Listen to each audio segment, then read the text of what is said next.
Hello everybody, welcome back to our channel. और आज हम सीखने जा रहे हैं फ्रिक्शन के बारे में। तो कभी भी आप जब किसी सुपरमार्केट में गए होंगे या किसी मूवी थिएटर में, तो आपने नोटिस किया होगा कि एक कॉशन साइन लगा होता है कि वेट फ्लोर या स्लिपरी फ्लोर। तो ये क्यों लगा होता है? और जब आप कोई ऑब्जेक्ट पकड़ते हैं तो वो आपके हाथ से फिसल क्यों नहीं जाता? क्योंकि ग्रेविटी तो उसे नीचे पुल करती है। तो अगर आप कुछ पकड़ते हैं तो वह आपके हाथ में कैसे रहता है? वो नीचे क्यों नहीं फिसलता? अगर आपने कभी भी इन सब चीजों के बारे में सोचा है तो ये सब बेसिकली होते हैं फ्रिक्शन की वजह से। आज हम इस पूरी वीडियो में इन सब के बारे में बातें करेंगे और कुछ फैक्टर्स अफेक्टिंग फ्रिक्शन देखेंगे और फ्रिक्शन के इफेक्ट्स और 3 टाइप्स ऑफ फ्रिक्शन। तो चलिए इस आज की वीडियो को शुरू करते हैं। तो सबसे पहले हम देख लेते हैं फ्रिक्शन की डेफिनेशन। तो फ्रिक्शन की डेफिनेशन है, friction is the resistance to motion of one object moving relative to another. तो अब हम फ्रिक्शन के बारे में समझते हैं जिससे हम ये डेफिनेशन समझ पाए। तो चलिए शुरू करते हैं। तो अब अगर हम फ्रिक्शन को सिंपल वर्ड्स में डिस्क्राइब करें तो फ्रिक्शन एक फोर्स होती है जो हमेशा मोशन को अपोज करती है। अपोज करती है मतलब जिस डायरेक्शन में मोशन होता है उसके ऑपोजिट डायरेक्शन में हमेशा फ्रिक्शन होती है। ये दो सर्फेसेस के बीच में एक्ट करती है जो या तो एक दूसरे के ऊपर है या कांटेक्ट में है। तो अब क्योंकि हमने डेफिनेशन पढ़ ली है तो अब हम उसका मतलब समझते हैं और जो हमने स्टार्टिंग में एग्जांपल दिए थे उसका भी मतलब समझते हैं। तो फर्स्ट ये है कि फ्रिक्शन होती क्या है। तो अब हम देखते हैं फ्रिक्शन होती क्या है। तो फ्रिक्शन बेसिकली वो फोर्स होती है जो अगर कोई दो सर्फेसेस एक दूसरे के कांटेक्ट में है, एक दूसरे के ऊपर चल रहे हैं, तो जो सर्फेस मोशन में है वो उसको अपोज करने की कोशिश करती है। और फ्रिक्शन होती क्यों है? फ्रिक्शन बेसिकली होती है जो इरेगुलरिटीज होती हैं सर्फेसेस पे। तो सर्फेस मतलब क्या? तो जैसे अगर हम चल रहे हैं तो हमारे पैर और ग्राउंड के बीच में कांटेक्ट है, तो पहला सरफेस हो गया ग्राउंड और दूसरा सरफेस हो गया हमारा पैर। तो इन दोनों के बीच में जो फोर्स होती है वो होती है फ्रिक्शन, जिसकी वजह से हम चल पाते हैं। अगर फ्रिक्शन ना होती तो हम चल ना पाते। तो अब हम देखते हैं कॉजेज ऑफ फ्रिक्शन। तो जैसे कि आप देख सकते हैं कि हर सरफेस देखने में तो बिल्कुल स्मूथ लगता है, बट अगर हम एक्चुअली उसको एक माइक्रोस्कोपिक लेवल पे देखें तो हर सरफेस पे इरेगुलरिटीज होती हैं, मतलब हिल्स और ग्रूव्स टाइप के होते हैं। तो उन सबको हम इरेगुलरिटीज ऑफ द सर्फेसेस कहते हैं। तो इन सब की वजह से फ्रिक्शन होती है, क्योंकि ये सब जो इरेगुलरिटीज होती हैं ये एक दूसरे के बीच में इंटरलॉक हो जाती है जब दो सरफेस एक दूसरे के ऊपर चलने की कोशिश करते हैं। तो इसलिए फ्रिक्शन जो होती है वो मोशन को स्लो डाउन करती है। तो अब हम देख लेते हैं टाइप्स ऑफ फ्रिक्शन। तो टाइप्स ऑफ फ्रिक्शन में 3 टाइप्स ऑफ फ्रिक्शन होती हैं, रोलिंग फ्रिक्शन, स्टैटिक फ्रिक्शन और स्लाइडिंग फ्रिक्शन। तो हम सबसे पहले शुरू करते हैं स्टैटिक फ्रिक्शन से। तो स्टैटिक फ्रिक्शन के लिए हम इमेजिन कर लेते हैं कि एक ब्लॉक रखा है टेबल पे और हम उसे खींचने की कोशिश कर रहे हैं। हम उसे पुल करने की कोशिश तो कर रहे हैं बट वो मूव नहीं हो रहा, और कुछ देर बाद वो बस हल्का सा स्लाइड होता है, मतलब बिल्कुल जरा सा अगर वो खिसकता है तो मतलब कि वो हल्का सा मूव हो रहा है। इसे हम ये नहीं कहते कि वो कॉन्स्टेंटली मोशन में है, वो बस हल्का सा मूव हुआ हमारे खींचने की वजह से। तो इसको हम कहते हैं स्टैटिक फ्रिक्शन। और इसकी डेफिनेशन है, the maximum frictional force present between any two objects when one object just tends to move और slip over the surface of the other object is called static friction.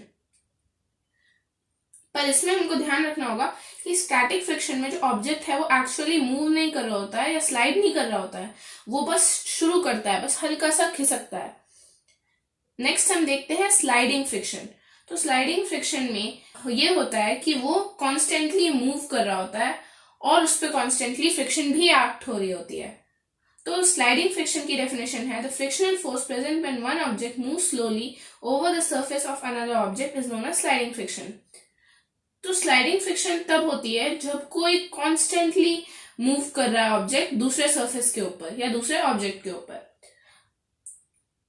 तो sliding friction जो होती है वो static friction से smaller होती है। तो मतलब जो स्लाइडिंग फ्रिक्शन की फोर्स होती है वो स्टैटिक फ्रिक्शन की फोर्स से कम होती है। अब हम देखते हैं ऐसा क्यों होता है।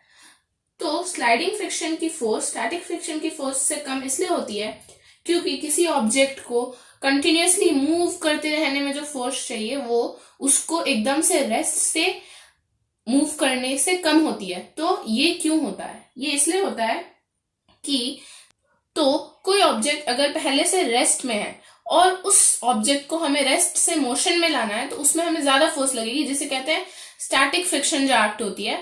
क्योंकि उस ऑब्जेक्ट की इरेगुलरिटीज हैं, वो जिस सरफेस पे वो रेस्टेड है उसकी इरेगुलरिटीज से पहले ही इंटरलॉक हो चुकी होती हैं। तो फिर उन ऑब्जेक्ट्स की इरेगुलरिटीज को अनलॉक करके उसे पुल करने में हमें ज्यादा फोर्स लगती है।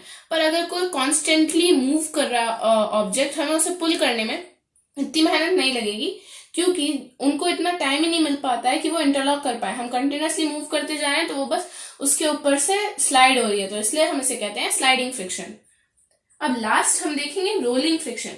तो रोलिंग फ्रिक्शन की डेफिनेशन है, when an object rolls over the surface of another object, the resistance to this motion is called rolling friction. तो ये जो रोलिंग फ्रिक्शन होती है स्लाइडिंग फ्रिक्शन से भी छोटी होती है, क्योंकि रोल करना हमेशा स्लाइड करने से इजियर होता है। तो स्लाइडिंग फ्रिक्शन रोलिंग फ्रिक्शन से ज्यादा क्यों होती है, अब हम ये समझते हैं। तो ये समझने के लिए कि स्लाइडिंग फ्रिक्शन रोलिंग फ्रिक्शन से हमेशा ज्यादा क्यों होती है और रोल करना स्लाइड करने से हमेशा इजियर क्यों होता है, उसके लिए हम ले लेते हैं कोई भी मोटी बुक। तो अब अगर हम उसको यहाँ पे रखें और अब अगर हम इसे मूव करने की कोशिश करें तो हमें फोर्स लग रही है, तो आप देख सकते हैं कि ये इजी तो है, बट अगर अब हम इस सेम बुक के नीचे कुछ मार्कर्स लगा दें रोल होने के लिए, तो अब हमने यहाँ पे 2 मार्कर्स ले लिए हैं, और अब अगर हम इस बुक को इन दोनों मार्कर्स के ऊपर रखें ताकि ये बुक उन दोनों के सहारे रोल हो पाए बोर्ड पे, तो अब देखते हैं तो क्या होता है। तो आप देख सकते हैं अब इस बुक को मूव करना कितना ज्यादा इजी हो गया है। हमें बिल्कुल कम फोर्स लगानी पड़ रही है और ये आराम से इधर उधर मूव हो रही है। तो इसीलिए हमेशा रोल करना स्लाइड करने से इजियर होता है, तो हमेशा रोलिंग फ्रिक्शन स्लाइडिंग फ्रिक्शन से कम होती है। तो अब हम देख लेते हैं factors affecting friction. Factors affecting friction में हम 2 फैक्टर सीखेंगे, जो कि हैं the nature of the 2 surfaces और the force with which the 2 surfaces are pressed together.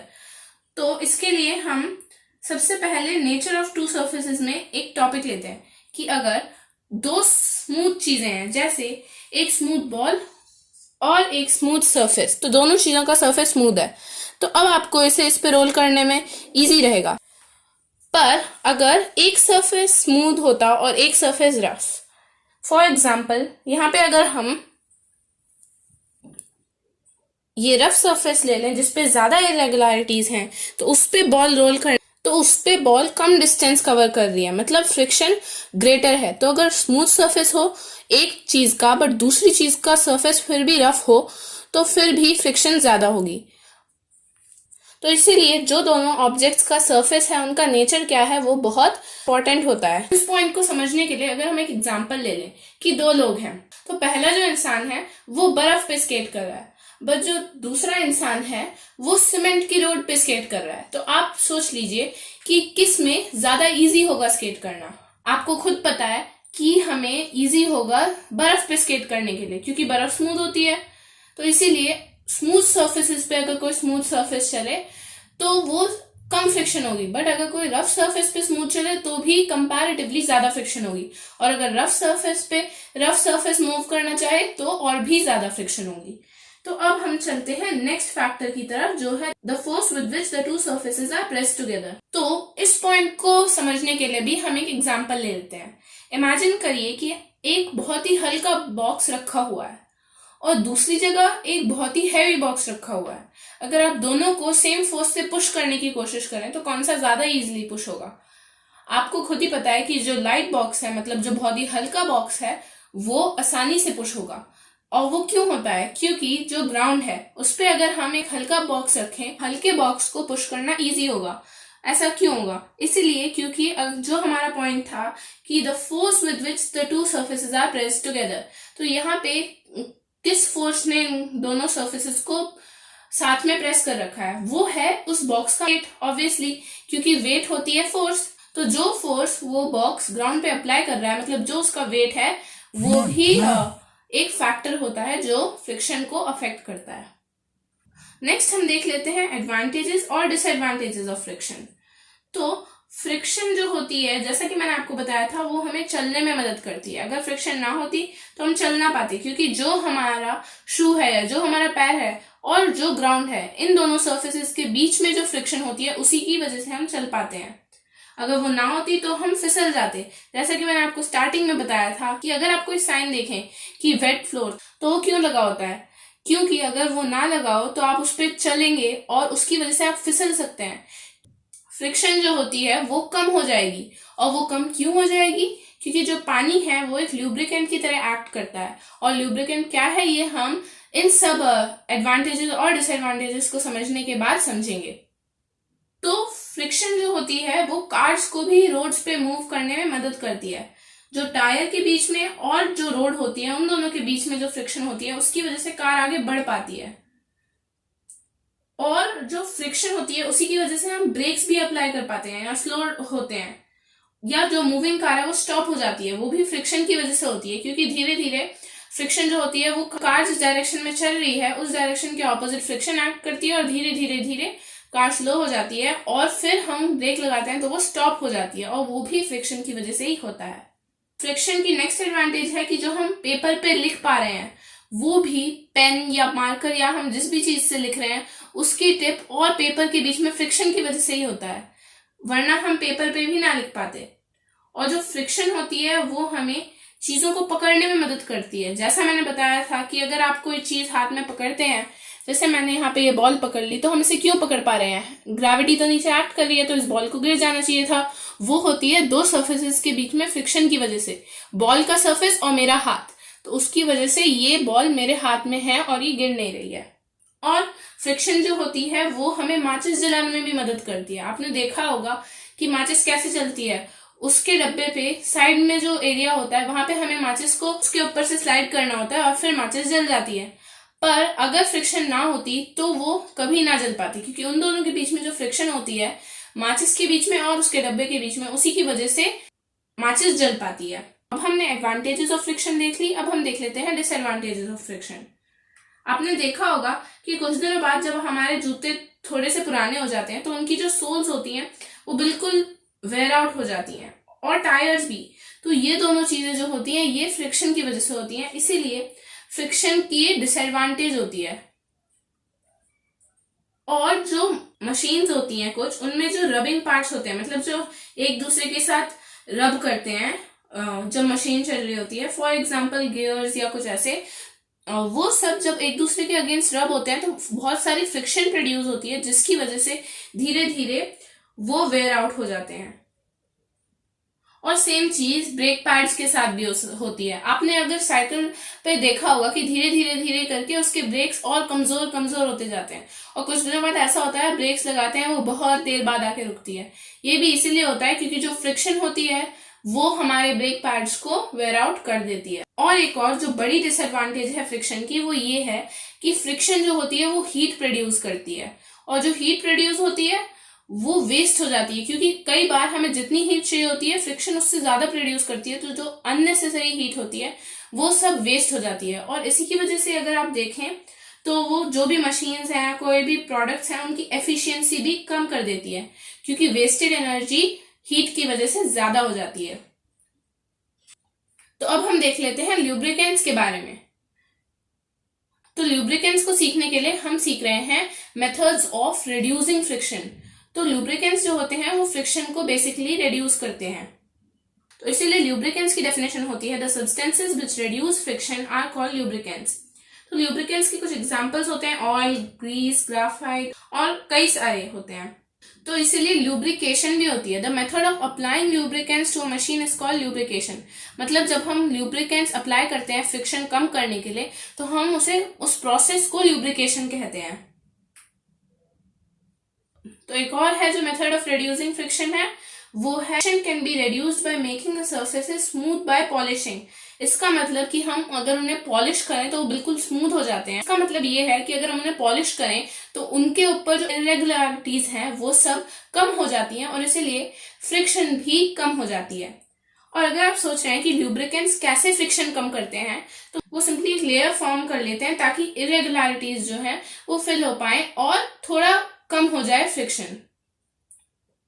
और हम व्हील्स भी यूज कर सकते हैं फ्रिक्शन रिड्यूस करने के लिए, कि जैसा मैंने बताया था कि रोलिंग फ्रिक्शन सबसे कम होती है, तो हम अगर व्हील्स यूज करें तो हम फ्रिक्शन को कम से कम पे ला सकते हैं। और अब हम देख लेते हैं मेथड्स ऑफ इंक्रीजिंग फ्रिक्शन। तो पहला है मेथड ऑफ इंक्रीजिंग फ्रिक्शन की ग्रूव्स बनाए जाते हैं। आपने देखा होगा कि शूज के पीछे ग्रूव्स होते हैं, मतलब कि कुछ इरेगुलरिटीज एक्स्ट्रा होती हैं। वो इसीलिए होती हैं कि अगर कोई एथलीट हो या हम नॉर्मली भी हो तो अगर हम चल रहे हैं तो हमें स्लिप करने से प्रिवेंट करती है, क्योंकि जैसे कि मैंने आपको बताया था कि जितनी कम फ्रिक्शन होगी उतनी आसानी से हम स्लिप कर जाएंगे। तो अगर हम फ्रिक्शन ज्यादा करें तो हम कम स्लिप होंगे। और आपने देखा होगा कि टायर्स के पीछे भी पैटर्न्स बने होते हैं जिनको हम ट्रेड्स कहते हैं। कि जो गाड़ियां होती हैं वो वेट रोड्स पे उनको फिसलने से रोक देता है। और जो प्लेयर्स होते हैं उनके शूज के पीछे भी आपने देखे होंगे स्पाइक्स, ताकि वो भी फिसले ना। तो आज की वीडियो के लिए तो इतना ही। होपफुली आपको फ्रिक्शन के बारे में थोड़ी और क्लैरिटी आई होगी। तो हम मिलते हैं अपनी नेक्स्ट वीडियो में, और जो भी मैं नेक्स्ट फिजिक्स की वीडियो बनाऊंगी उसमें मैं फ्लूइड फ्रिक्शन के बारे में आपको सिखाऊंगी, जो होती है friction exerted by liquids and gases. तो अभी फ्रिक्शन का टॉपिक यहीं खत्म नहीं होता है, हम नेक्स्ट वीडियो में भी फ्लूइड फ्रिक्शन के बारे में बात करेंगे, जो भी नेक्स्ट फिजिक्स की वीडियो होगी। तो आज की वीडियो के लिए इतना ही। हमारी वीडियो को देखने के लिए थैंक्स अ लॉट। हमारे चैनल को सब्सक्राइब जरूर करिएगा, और अगर आपको ये वीडियो पसंद आई हो तो इस वीडियो को लाइक करिएगा, और आपको जो भी डाउट हो हमसे कमेंट सेक्शन में पूछ लीजिएगा, या हम जो अपना जीमेल एड्रेस डिस्क्रिप्शन बॉक्स में प्लेस करेंगे आप हमसे उसमें भी पूछ सकते हैं। तो हमारी वीडियो को देखने के लिए थैंक्स।